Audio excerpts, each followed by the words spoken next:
CWC has achieved, what OPCW has done, but still there is work to be done, and with the upcoming review conference in November 2018, this is the right time to think about these issues and talk about what should Pakistan as a state party be bringing to the CWC.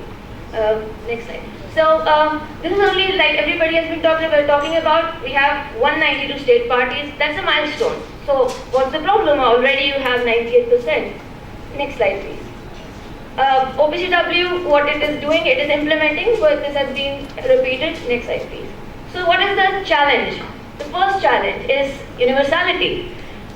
Only with having 4 states outside the treaty, in 2012 it was 5, but it was the one outlier state that actually made the biggest challenge for the work of the OPCW and its achievement. 2013 it received the Nobel Prize, and although in 2013 Syria becomes party to the treaty because it was a non-party by 2012, and it is there is a continuous use of chemical weapons in Syria to this date. Then there is another issue of these 4 countries outside the treaty. Please, last slide. The information about the chemical industry in these countries is based on estimates because they are non-state parties. So there is no information what kind of facilities they have, what kind of equipment they have, what kind of weapon capabilities they have. Next. Yeah, the existing stocks. In 1997, 8 countries declared they have chemical weapons. At present, according to the latest reports of the OPCW, it's only the United States which is left with the destruction of its Category 1 chemical weapons. Next. The most interesting thing about the Chemical Weapons Convention. According to the latest estimate, there are still 4,766 industrial facilities declared by the state parties which have never been inspected. Why? It's not because OPCW is not interested in inspection. The basic focus of the Chemical Weapons Convention state parties and the OPCW was the destruction of the existing stocks of chemical weapons. This work is done by OPCW through its inspectorate. Now the inspectorate was divided into inspectorates who was working toward the weapon side and the peaceful side.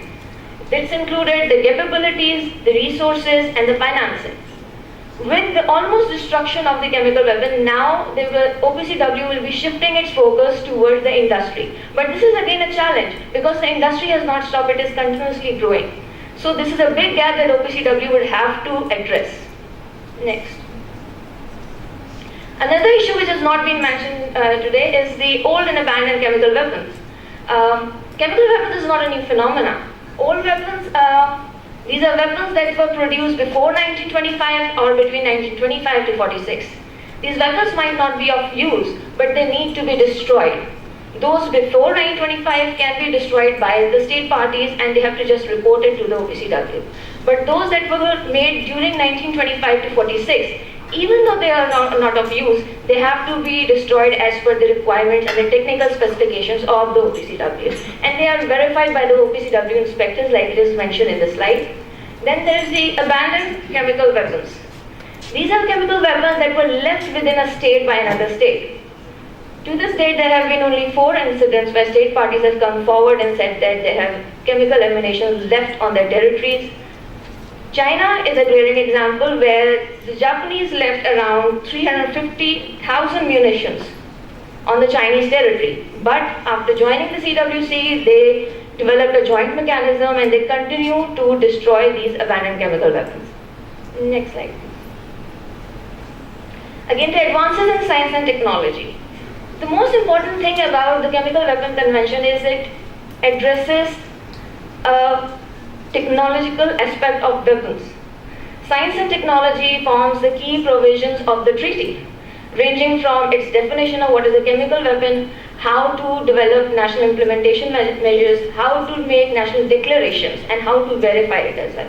This creates a problem and an opportunity both for the convention and the state parties. Now, the thing that is happening is this: with the advancement in technology, new processes of developing chemicals are emerging. There are concerns that these processes would not come under the definition which is called the general purpose criteria of the Chemical Weapon Convention, and it would create problems for verification, specifically in industrial verification in future, thus can lead to non-proliferation. The scientific advisory body of the Chemical Weapon Convention, it has been mandated to look into issues like that was discussed in the last presentation, but the problem here is this.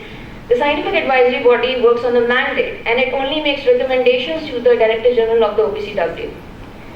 The information it receives is from the state parties. What kind of R&D they are conducting within the state, how much they are willing to share it with the OPCW, this is where the gap comes. Next slide. The right control agents.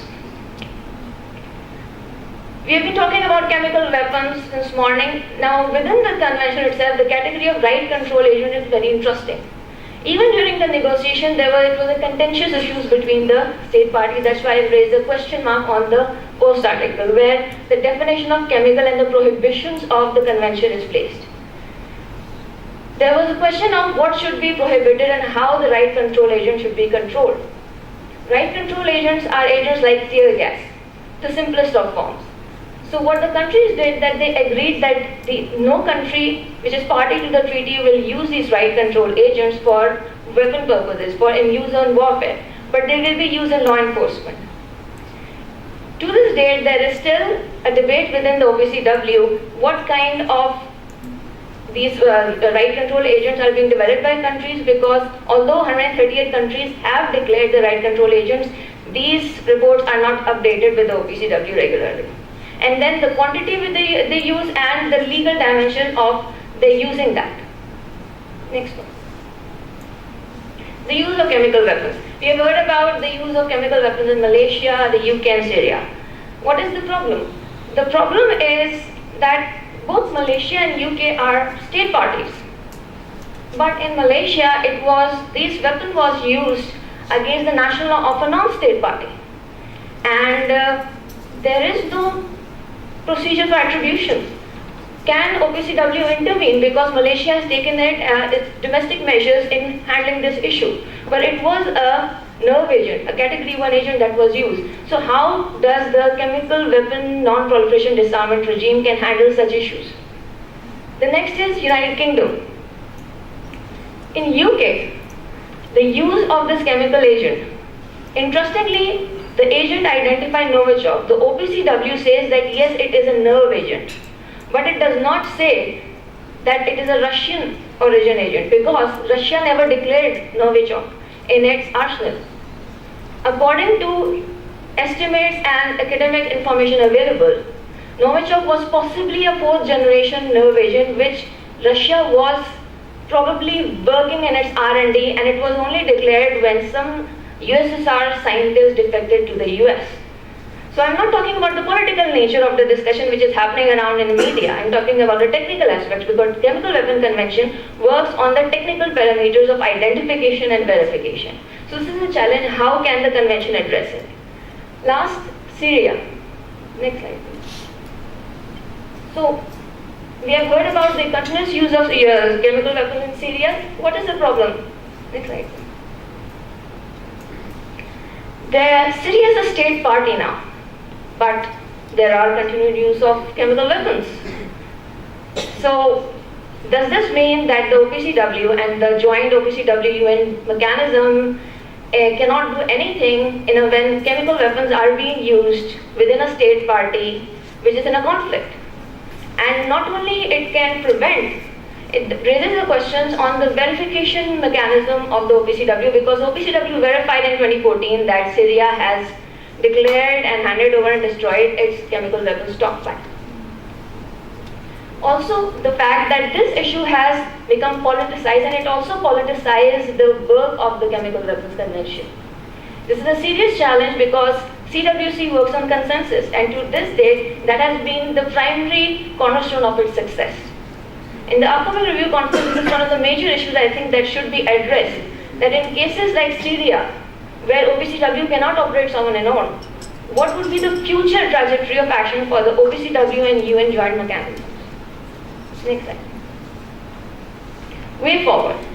So what I'm recommending is the 4th review conference in 2018. It comes after 5 years and it allows the state parties to gather information and work towards what needs to be done. There is a lot to be done in this review conference. Until and unless the issues become politicized. The biggest challenge for the Chemical Weapon Convention as of now.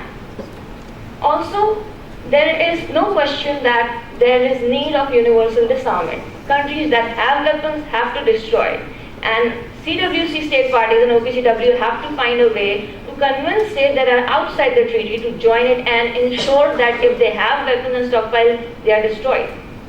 Then the issue of chemical industries, the peaceful side. As you realize the number of industries that are there and not been inspected, the issue of proliferation can become a threat. And in the last 5 years, if there's one thing we have seen is that the problem of chemical weapon use is resurging. There is an interest in that. And there is no confirmation that whether it was used by state or non-state actors. In case of only Syria, there is confirmation that non-state actors had access to these weapons and they used it. So this is one thing they have to address. Again, coming to the issue of the national implementation measures of the Chemical Weapon Convention. Because the convention itself does not address terrorism or non-state actors. It has given the responsibility to states to implement national measures in their country and make sure that none of its national and its territory is used for chemical weapons. So it comes to the accountability of the state parties for the success of the Chemical Weapon Convention and to bring about its eventual goal of preventing the use of chemical weapons ever. It is the responsibility of the state parties, which can only happen when they work towards it in the fourth chapter. Thank you, sir.